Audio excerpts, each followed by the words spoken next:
दीपक जलाने का रहस्य, एक अखंड कथा।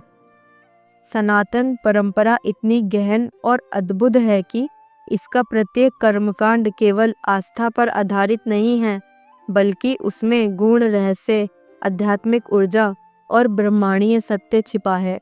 यही कारण है कि जब भी किसी देवी देवता की आराधना होती है, तो उसके आरंभ और अंत में दीपक अवश्य प्रज्वलित किया जाता है। भारत में अनादि काल में दीपक का स्थान अत्यंत पवित्र और श्रेष्ठ माना गया है। बिना दीपक के पूजा अधूरी मानी जाती है।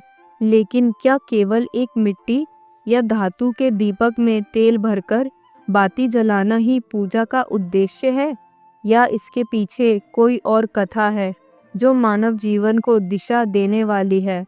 अनादि काल से ही जब भी मानव ने ईश्वर की शरण ली है, तब उसने एक दीपक अवश्य प्रज्वलित किया है।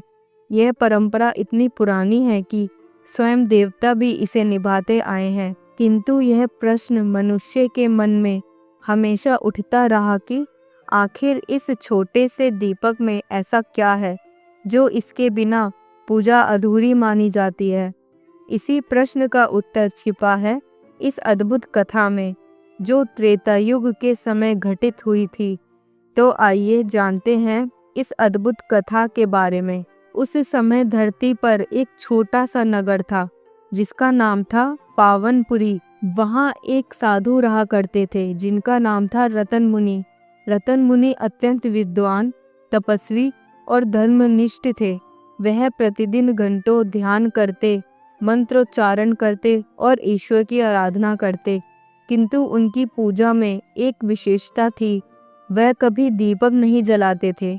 उनका मानना था कि ईश्वर को भक्ति और सच्चे भाव चाहिए, ना कि किसी दीपक की लौ।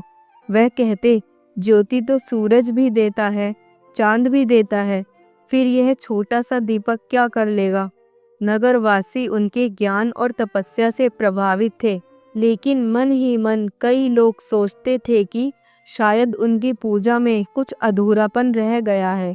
संयोग से उसी नगर में एक वृद्धा रहती थी जिसका नाम था धरणी।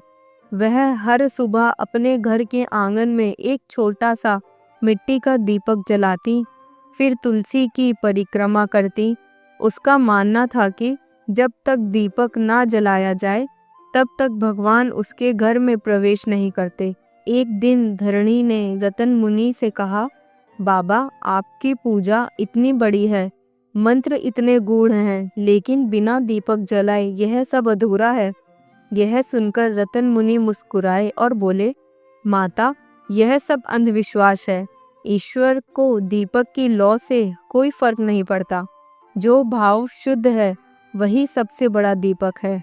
धरणी ने कुछ नहीं कहा, पर उसने मन ही मन प्रार्थना की, हे प्रभु, इस संत को दीपक का असली रहस्य दिखाइए। समय बीतता गया। तभी एक दिन नगर पर एक भयंकर विपत्ति आई। तमोगढ़ नामक असुर अपने साथियों सहित नगर पर आक्रमण कर बैठा। उसका विशेष सामर्थ्य यह था कि वह जहाँ भी जाता वहाँ घोर अंधकार फैला देता। सूरज का प्रकाश भी उसके क्षेत्र में मंद पड़ जाता। नगर में रात सा अंधकार छा गया। लोग भयभीत हो उठे। वह मंदिरों में गए, प्रार्थना की, यज्ञ किए, किंतु अंधकार छटने का नाम ही नहीं ले रहा था। रतन मुनि ने भी यज्ञ किया, मंत्र पढ़े, किंतु कोई फल ना मिला। तब वह सोच में पड़ गए, आखिर ऐसा क्यों हो रहा है। तभी उनके सामने वही वृद्धा धरणी आई। उसने एक छोटा सा दीपक जलाया और नगर के बीच रख दिया। आश्चर्य की बात यह हुई कि उस दीपक की लौ से चारों ओर प्रकाश फैलने लगा। तमोगढ़ असुर जैसे ही उस प्रकाश के निकट आया, उसकी शक्ति कमजोर होने लगी।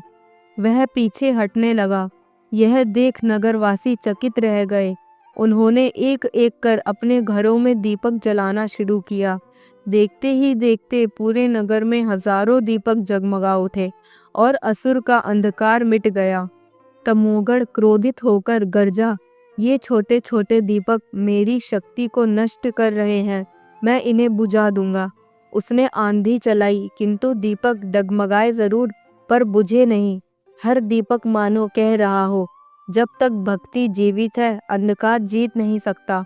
तमोगढ़ व्याकुल हो गया। वह रतन मुनि के पास गया और बोला, हे साधु, तुम्हारे मंत्रों ने मुझे कभी नहीं हराया, पर इन दीपकों ने मेरा अस्तित्व समाप्त कर दिया। यह दीपक क्या है? रतन मुनि भी मौन थे। तभी आकाश से दिव्य ध्वनि गूंजी। यह स्वर भगवान विष्णु की वाणी थी। रतन, यह दीपक केवल प्रकाश नहीं है, यह जीवन का सत्य है। दीपक का पात्र शरीर है, तेल संस्कार है, बाती आत्मा है और ज्योति ईश्वर का साक्षात्कार है। जब साधक दीपक जलाता है तो वह अपने भीतर की अज्ञानता को जलाकर ज्ञान की ज्योति प्रज्वलित करता है। यही कारण है कि बिना दीपक के पूजा अधूरी है। तुम्हारी भक्ति सच्ची थी किंतु अधूरी थी, क्योंकि उसमें ज्योति का अभाव था। यह सुनकर रतन मुनि की आंखें खुल गईं। उन्होंने पहली बार अपने यज्ञ में दीपक प्रज्वलित किया। जैसे ही दीपक जला, उनका ध्यान और गहरा हुआ। उनके हृदय में दिव्य प्रकाश उतरा। उन्हें अनुभव हुआ कि जो ज्ञान उन्होंने वर्षों की तपस्या से नहीं पाया, वह एक दीपक की लौ ने उन्हें दे दिया। तमोगढ़ असुर वहीं ढहकर गिर पड़ा। उसने भगवान से प्रार्थना की, प्रभु, मैं अंधकार का दूत था, पर आज समझा कि हर अंधकार में भी प्रकाश की संभावना छिपी होती है। मुझे शरण दें। भगवान विष्णु ने कहा, जब तक लोग दीपक जलाएंगे, तेरी अंधकारमयी शक्ति निष्क्रिय हो जाएगी, परंतु जब मनुष्य आलस्य में डूबेगा और दीपक जलाना छोड़ देगा, तब तू फिर सक्रिय होगा। यही कारण है कि हर पूजा, हर आराधना दीपक के बिना अधूरी है। उस दिन से पावनपुरी नगर में एक परंपरा बन गई कि प्रत्येक संध्या जब सूरज डूबता तो हर घर में दीपक जलाया जाता। धीरे धीरे यह परंपरा पूरे भारत में फैल गई और दीपावली का पर्व भी इसी से जन्मा, जब असंख्य दीपक मिलकर अंधकार को मिटा देते हैं। रतन मुनि ने अंतिम समय तक दीपक जलाकर ही पूजा की। उन्होंने कहा, मनुष्य का जीवन भी एक दीपक है। जब तक उसमें संस्कार रूपी तेल और आत्म रूपी बाती है, तब तक वह जलता है, पर जब तेल समाप्त हो जाता है तब दीपक भी बुझ जाता है। इसलिए जीवन रहते रहते ज्ञान का दीप जलाते रहो, ताकि मृत्यु के अंधकार में भी तुम्हारा मार्ग प्रकाशमय हो। और तभी से यह कहा जाने लगा कि बिना दीपक के पूजा अधूरी है। दीपक केवल प्रकाश नहीं, बल्कि भक्ति का साक्षात्कार है। वह हमें याद दिलाता है कि चाहे अंधकार कितना ही गहरा क्यों ना हो, एक छोटी सी ज्योति भी उसे मिटा सकती है। प्रिय दर्शकों, आपने सुना कि क्यों हर पूजा बिना दीपक के अधूरी होती है और दीपक जलाने का असली रहस्य क्या है।